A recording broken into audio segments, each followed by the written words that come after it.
لە عێراق تای خوێنبەربوون بەرەو هەڵکشان ئەچێت. لە شارە زوریش هەندێ بیری ئاو گومانی ئەویان لێ ئەکرا لەگەڵ نەوت تێکەڵ بوو بن لەلایەن دادگا یەکلاکرانەوە. لە چاکسازی گەورانی هەولێر بەشی درومان هەیە، ئەوانەی کە سزادراون کاری درومانی ئەکەن و داهاتیشیان دەستەکەوێت. سڵاوتان لێبێت.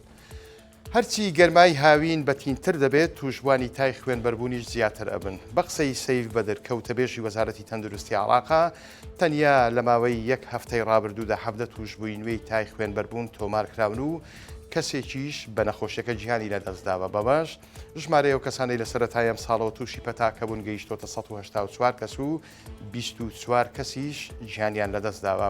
یەکێک لەو کەسانی هەفتەی ڕابردوو تووشی نەخۆشیەکە بوو لە هەرێمی کوردستان. بێگومان ئەو ئامارە ئیتەواوی عێراقە بە هەرێمی کوردستانیشەوە دانیشتووی گەڕەکی فەرمانبەرانی هەولێر بوو لە مەیدانی ئاژەڵان کاری کڕین و فرۆشتنی ئاژەڵی کردووە. تا ئێستا لە هەرێمی کوردستان 6 حاڵەتی توشبوون بە تای خوێنبەربوون تۆمارکراوە جگا لە یەک کەسیان کە گیانی لەدەستداوە ئەوانی دیکە چاک بوونەتەوە و گەڕاونەتەوە ماڵەوەی خۆیان.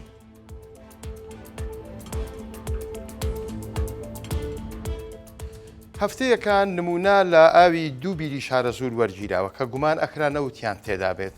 ئەمڕۆ ئەنجامی پشکنینەکان دەرچوون دەرکەوت ئاوی بیرەکان بۆ خواردنەوە نابێت.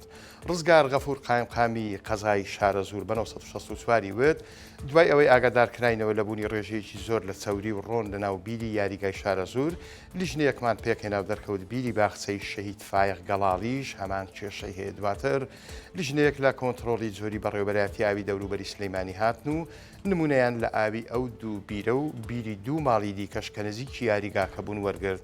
دوای هێنانەوەی ئەنجامی پشکنینەکان پێیان ڕاگەیاندین کە ئاوی ئەو دوو بیرە بۆ خواردنەوە نابێت، بەڵام ئاوی بیری دووماڵەکان بێکێشەیە. ئاماژەی بەوەش کرد بە بڕیاری دادوەر لە ئێستادا بەکارهێنانی بیرەکان ڕاگیراوە و لەمە دووە نابێت بۆ هیچ مەبەستێک بەکاربهێنرێن.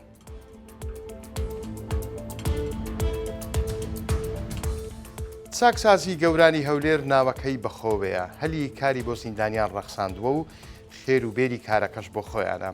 لەناو بەڕێوەبەرایەتی چاکسازی گەورانی هەولێر کارگەیەکی درومان هەیە، ژمارەیەک سزادرا و سەرقاڵی دوورینی قاتی ڕەنگا و ڕەنجی کوردی و ئوتوکردنی جلوبەرجی کارمەندان و سزادراوانن. ئەو کارەی کە دەشیکەن بە نیوەی نرخی بازاڕە.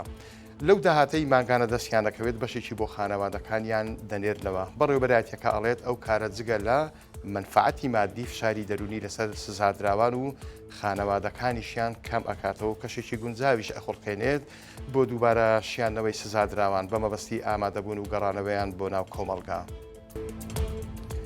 بزنا چێویەک بیناکانی گەڕەکی بەکرەجۆی سلێمانی لێبوو بە شاخ و چێ و چۆتە سەر بینایەکی دووقات. پۆلیسی دارستان و ژینکە گرتی و بە سروشتەکەی شاد کردەوە. هێمن کەمەرخان وتەبێژی پۆلیسی دارستان و ژینگەی سلێمانی بە 1964 وت دوای ئەوەی بنکەی بەکرەجۆی پۆلیسی دارستان و ژینگە ئاگادار کرایەوە لەوەی کە بزنە چێویەک بەلەسە بووە و چۆتە سەر بینایەک تیمێکیان چووە بزنە چێویەکەیان گرتووە و ڕادستی بەشی پۆلیسی دارستان و ژینگەی قەرەداغیان کردووە. دوای شەوێک مانەوە و دڵنیابوونەوە لە تەندروستی بزنەکە لە قۆپیەکانی قەرەداغ بەڕەڵا کراوە و گەڕێنراوەتەوە ناو سروشت. کەمەرخان وتیشی بزنە چێویەکە تەمەنی 3 ساڵ بووە و بە زەحمەت لە سەربانی بینایەکی دووقات هێنراوەتە خوارەوە.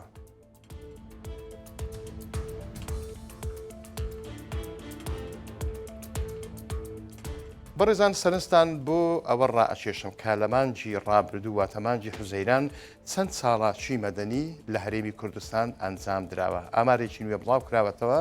ئەو ئامارە دەری ئەخات کە لە مانگی حوزەیران 32 چاڵاکی جۆراوجۆری مەدەنی لەلایەن مامۆستایان فەرمانبەران چین و توێژە جیاجیەکان ئەنجام دراوە.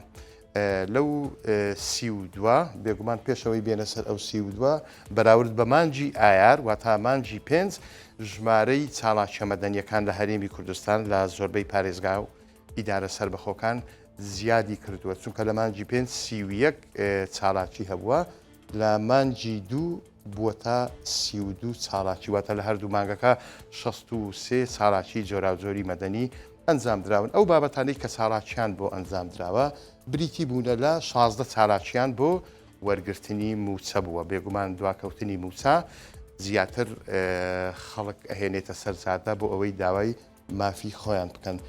سێ چالاکیان جۆرا و جۆر بووینە چالاکیان داوا کراوە کە جەنگ بوەستێنرێت هەروەها سێ چالاکیش بۆ خزمەت گوزاری و نۆ چالاکیش تایبەت بووە بە دامەزراندن بە تایبەتیش ئەو کەسانەی کە گرێبەستن دانەمەزراون یاخود ئەوانەی کە دەرچوونە و دانەمەزراون زۆرترین ئەو چالاکیانە یاخود ئەزە بە خۆپیشاندانە ناڕەزاییە گردبوونەوەیە کە ئەنجامدراون هەژدەیان لە سلێمانی بووە لە مانجی ڕابردوو هەشتیان لە شاری هەولێر بووە چواریان لە ئیدارەی گەرمیان و هەر یەکە و یەک ساڵاکیش لە پارێزگای هەڵەبجا هەروەها ئیدارەی ڕاپەڕین بووە.